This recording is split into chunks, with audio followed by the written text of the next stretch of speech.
Привіт, друзі!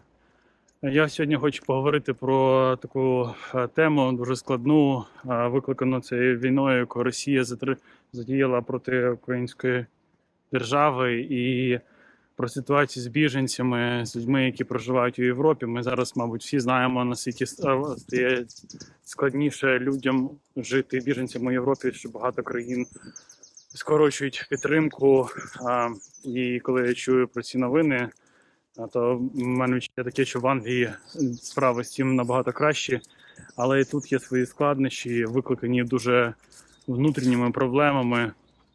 Буквально на минулому тижні вийшла стаття від The Guardian, в якій йдеться про те, що українці мають великий ризик опинитися без домівки вже цією зимою і наступного року.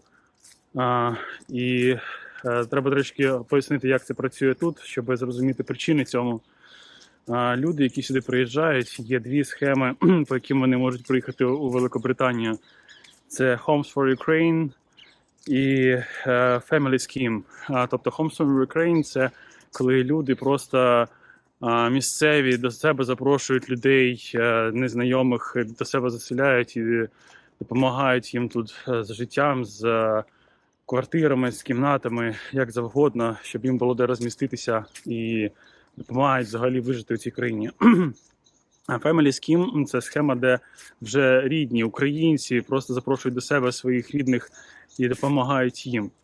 І ось по цій схемі з початку війни Британія запровадила ці схеми на 18-й день від початку війни. І по цій схемі з початку війни приїхало вже на сьогоднішній день більше ніж 190 тисяч людей. Третина із них приїхала як Family Scheme до своїх рідних, а інші приїхали до незнайомих людей. І зараз стікає строк цього такого контракту від держави. Якби держава, вона допомагає цим сім'ям місцевим фінансово, якби так називаємо thank you payment. Тобто держава виплачує британцям невелику суму по міркам Великобританії, 500 фунтів на місяць, для того, щоб вона покривала деякі витрати, які вони мають в зв'язку з тим, що в них живуть ще люди. І ось ти маєш до себе прийняти людей на якийсь термін, наприклад, на півроку, на рік. І ось цей термін зараз збігає, от вже цього взимку, він вже один раз продовжився, він зараз збігає знову після продовження. І люди через мовний бар'єр, через якісь культурні відмінності, вони не завжди знайшли, може, якусь спільну мову з цими хостами, людьми, які їх прийняли, або просто ці люди мають якісь інші плани вже і просять біженців, щоб вони знайшли собі інше житло. Проблема в тому, що коли людина з України, вона зачасту приїжджає, вона не знає мови, вони приїжджають люди з дітьми, з батьками, які мають проблеми зі здоров'ям. І дуже важко виживати, коли у тебе є дитинка, ти, наприклад, мати-одиначка з дитиною, яку треба віддати в школу. Школа закінчується о 3 годині, пів четвертої в день, а робота зазвичай до 6. І такі практичні проблеми, що тобі треба відпрошуватися з роботи, щоб забрати дитину. А як далі бути? Треба її на якийсь клабс, щоб вона залишалася після школи, десь ще відправляти. Це все дуже складно, це все треба організовувати, особливо коли ти не знаєш, як це все працює. Це все треба робити дуже швидко. І з цим є великі проблеми, дуже великі складнощі. І зараз, в зв'язку з тим, що термін цього контракту вийшов, люди, як каже Guardian, більше ніж 6 тисяч сімей мають можливість втратити житло. Що зараз робить держава для того, щоб, можливо, покращити цю ситуацію? Це вони знову продовжили цей thank you payment в 500 фунтів ще на рік, намагаючись якось виправити ситуацію. Але є ще один спосіб вирішити проблему в тому, щоб надати цим людям соціальне житло.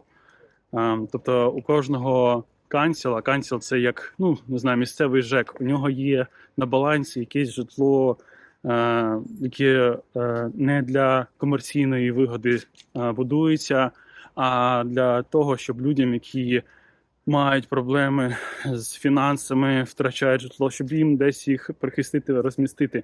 І це житло також надається українцям. Але з ним дуже велика криза. З 2011 року дуже був сильно урізаний бюджет на побудову цього житла. І Англія також переживала багато цих хвиль емігрантів від країн, де була війна, з тої ж Сирії. І є дуже багато людей, навіть місцевих британців, які потребують допомоги з житлом. І тому його не всім вистачає, дуже сильно не вистачає.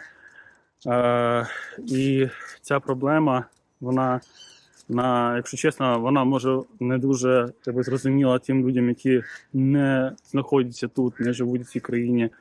Але можна собі уявити, наскільки у складному становищі ці сім'ї опинилися.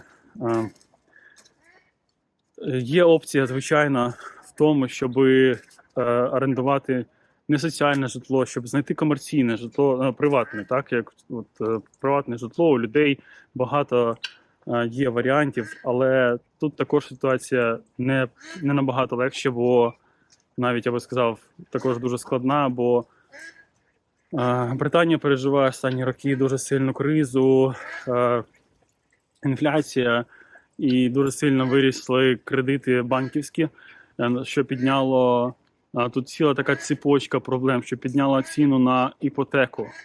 І ті люди, які купили житло по іпотеці, вони його також здають в оренду. І тепер, коли їм треба виплачувати вищу іпотеку, вони піднімають орендну плату. І, наприклад, мій приклад, коли ми приїхали сюди у 2021 році, те житло у моєму районі, яке коштувало, наприклад, в середньому 1800 фунтів на місяць, зараз це 2300, 2200. Дуже сильно ростуть ціни і дуже-дуже велика конкуренція.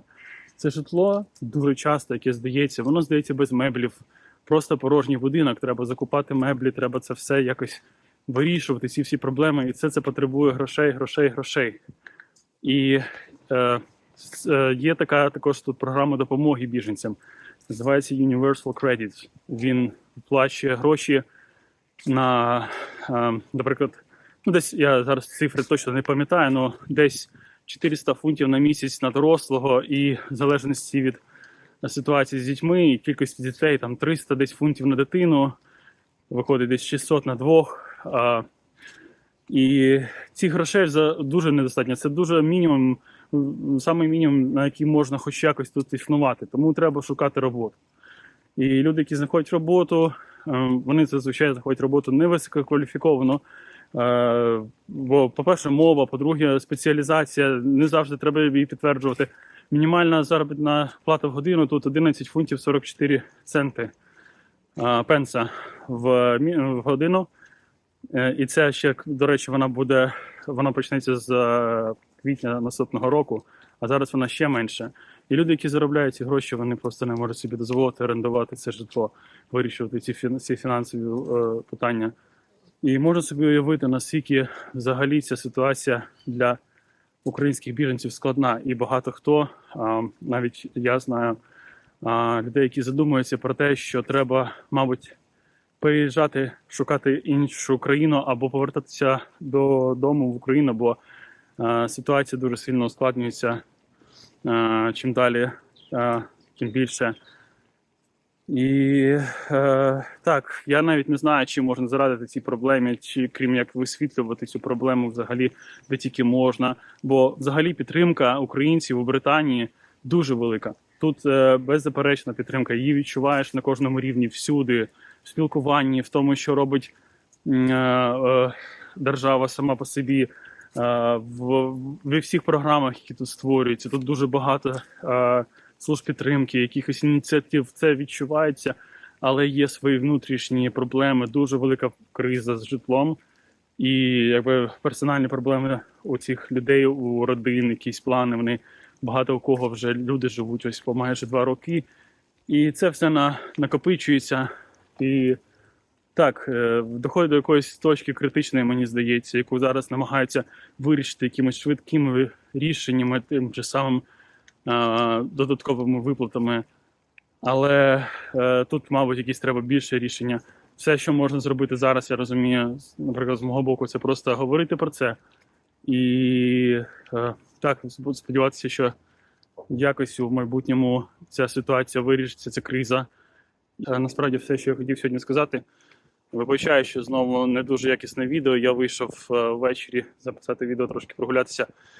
І так, мови такі дощ сьогодні трошки потеплішало, але дуже дощить. Тому всім бажаю гарного настрою і дуже гарного початку наступного тижня. І до нових зустрічей.